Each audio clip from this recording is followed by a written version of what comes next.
कृपया वीडियो में न्यू है तो वीडियो को लाइक एंड सब्सक्राइब करें।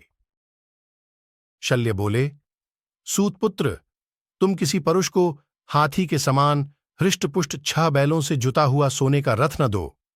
आज अवश्य ही अर्जुन को देखोगे। राधापुत्र, तुम मुखरता से ही यहां कुबेर के समान धन लुटा रहे हो। आज अर्जुन को तो तुम बिना यत्न किए ही देख लोगे। मूढ़ पुरुषों के समान तुम अपना बहुत कुछ धन जो दूसरों को दे रहे हो, इससे जान पड़ता है कि अपात्र को धन का दान देने से जो दोष पैदा होते हैं उन्हें मोहवश तुम नहीं समझ रहे हो।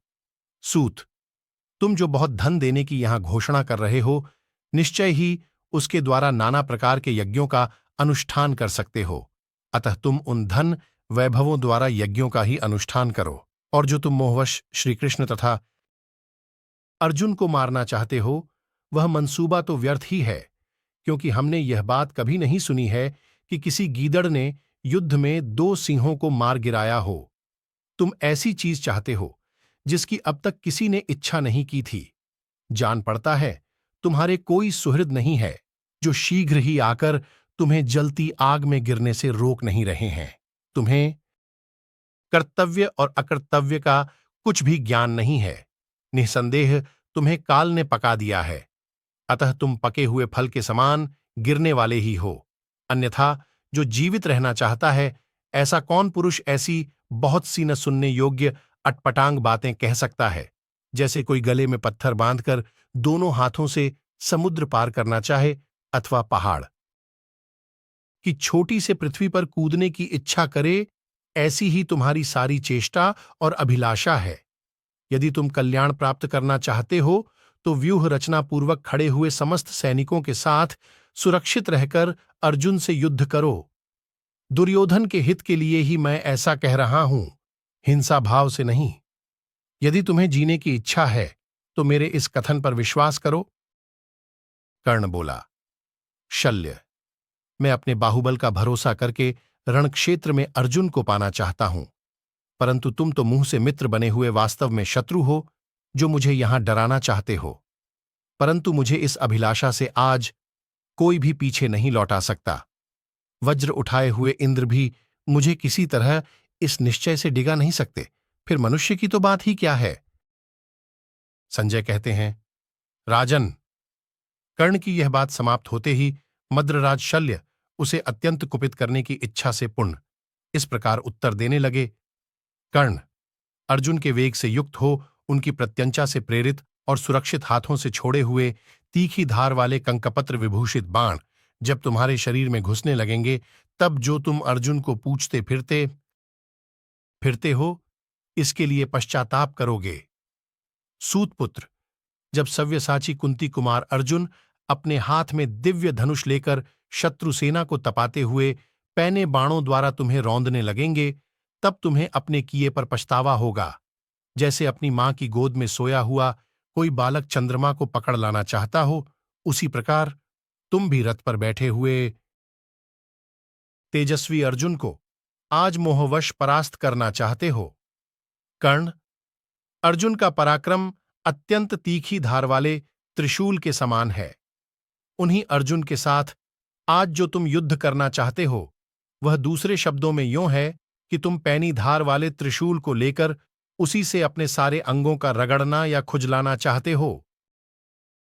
सूतपुत्र, जैसे बालक मूढ़ और वेग से चौकड़ी भरने वाला क्षुद्र मृग क्रोध में भरे हुए विशालकाय केसर युक्त सिंह को ललकारे, तुम्हारा आज यह अर्जुन का युद्ध के लिए आह्वान करना वैसा ही है। सूतपुत्र, तुम महापराक्रमी राजकुमार अर्जुन का आह्वान करो। जैसे वन में मांस भक्षण से तृप्त हुआ गीदड़ महाबली सिंह के पास जाकर नष्ट हो जाता है, उसी प्रकार तुम भी अर्जुन से भिड़कर विनाश के गर्त में न गिरो। कर्ण, जैसे कोई खरगोश ईशादंड के समान दांतों वाले महान मदस्त्रावी गजराज को अपने साथ युद्ध के लिए बुलाता हो, उसी प्रकार तुम भी कुंतीपुत्र धनंजय का रणक्षेत्र में आह्वान करते हो। तुम यदि पूर्णतः क्रोध में भरे हुए अर्जुन के साथ जूझना चाहते हो, तो मूर्खतावश बिल में बैठे हुए महाविशैले काले सर्प को किसी काठ की छड़ी से बींध रहे हो। कर्ण, तुम मूर्ख हो। क्रोध में भरे हुए केसरी सिंह का अनादर करके गर्जना करे, उसी प्रकार तुम भी मनुष्यों में सिंह के समान पराक्रमी और क्रोध में भरे हुए पांडु कुमार अर्जुन का लंघन करके गरज रहे हो।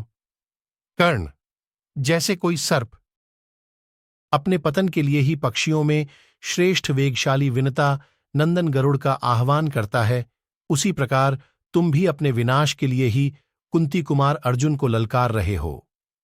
अरे, तुम चंद्रोदय के समय बढ़ते हुए जल जंतुओं से पूर्ण तथा उत्ताल तरंगों से व्याप्त अगाध जलराशि वाले भयंकर समुद्र को बिना किसी नाव के ही केवल दोनों हाथों के सहारे पार करना चाहते हो।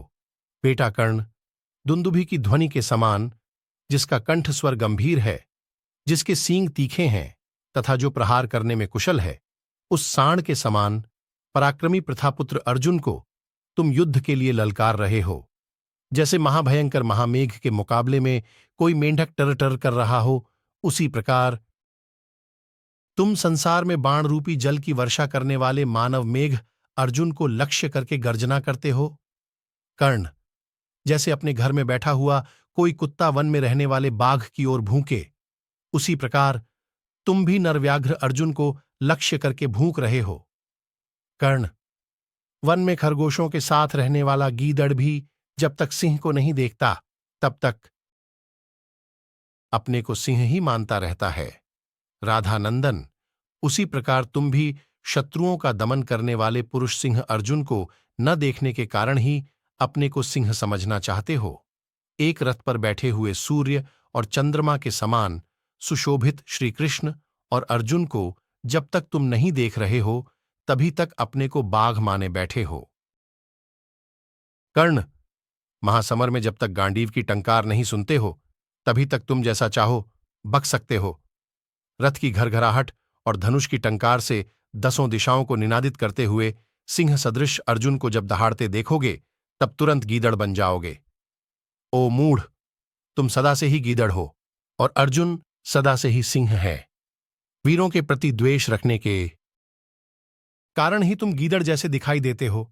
जैसे चूहा और बिलाव, कुत्ता और बाघ, गीदड़ और सिंह तथा खरगोश और हाथी अपनी निर्बलता और प्रबलता के लिए प्रसिद्ध है, उसी प्रकार तुम निर्बल हो और अर्जुन सबल है। जैसे झूठ और सच तथा विष और अमृत अपना अलग अलग प्रभाव रखते हैं, उसी प्रकार तुम और अर्जुन भी अपने अपने कर्मों के लिए सर्वत्र विख्यात हो।